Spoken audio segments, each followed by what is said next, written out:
Welcome back to MMA Al Dente. We know who the number one pound for pound fighter in the world is. There can be no dispute about this. It is Alexander Volkanovski. That's my opinion. I think Islam won this fight 3-2, 48-47. I do think he won, but I think Alexander Volkanovski won the abstract horseshit title of pound for pound champion, or he retained his championship, whatever.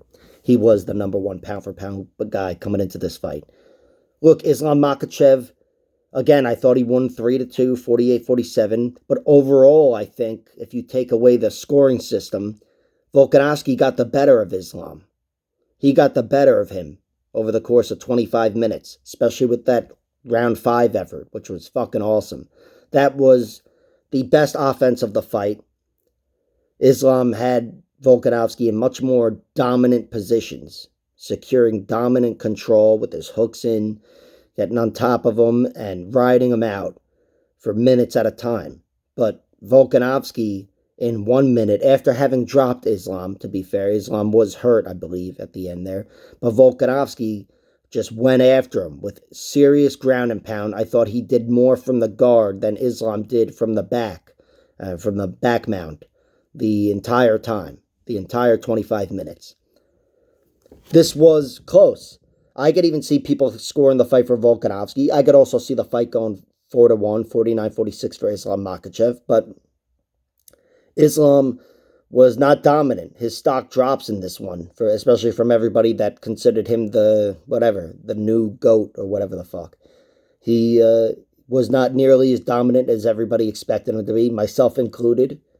I thought Islam, if he was able to secure a dominant position, would put an end to Volkanovski.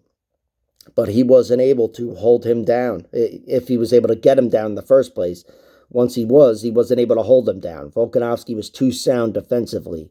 Again, he's like a bowling ball. Could be tough to submit a bowling ball, if you imagine.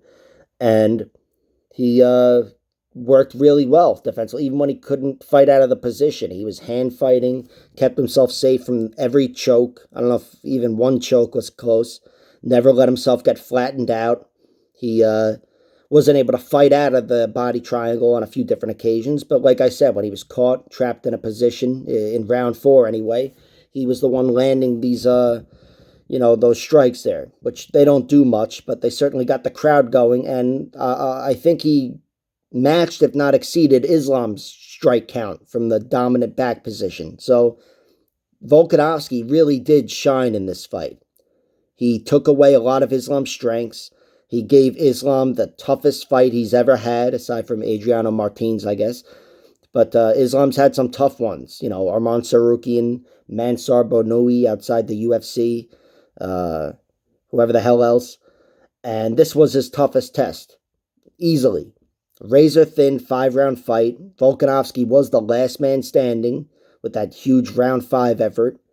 And I have it in my head, he's the number one pound-for-pound fighter. You can watch a guy lose a fight and still think that. He fought the next best pound-for-pound guy and lost a very close decision. Unanimous, but very close. I know it's like, they're fighting for the title. The winner gets the pound-for-pound spot.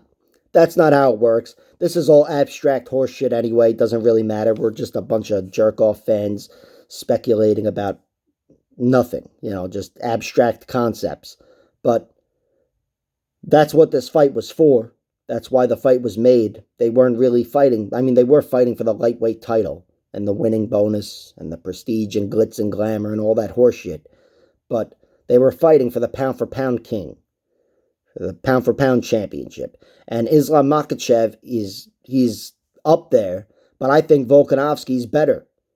You add 10 pounds and you add it every which way, height, reach, whatever the fuck, and make these guys the actual same size. I've got Volkanovski winning the fight. You can't just put on weight and that's that. Volkanovski can put on 100 pounds like he was when he was playing rugby and challenged the winner of John Jones versus Cyril Gane. And he's probably going to lose that one. And it wouldn't be fair. And you can't put the winner above him pound for pound. Because that wouldn't make any fucking sense. This one makes a little more sense, of course. They're very close in weight and all that. But I think you have to weigh the 10 pounds and the size difference against the closeness of this fight. This fight was really fucking close. And in the end, especially with that round 5 effort, I've got Volkanovski as the pound-for-pound king still. Even I have to double-check my thoughts here. That seems like a stupid fucking argument, but it's what's in my head. I think Volkanovski's number 1 pound-for-pound. Islam Makhachev number 2, number whatever. He's definitely the best lightweight on the planet, and if you rematch Volkanovski, I would pick Islam to win. But not by finish, and I think Volkanovski, again, has secured his spot as the king of MMA. Like, share, subscribe, all that horseshit. Check out my other videos.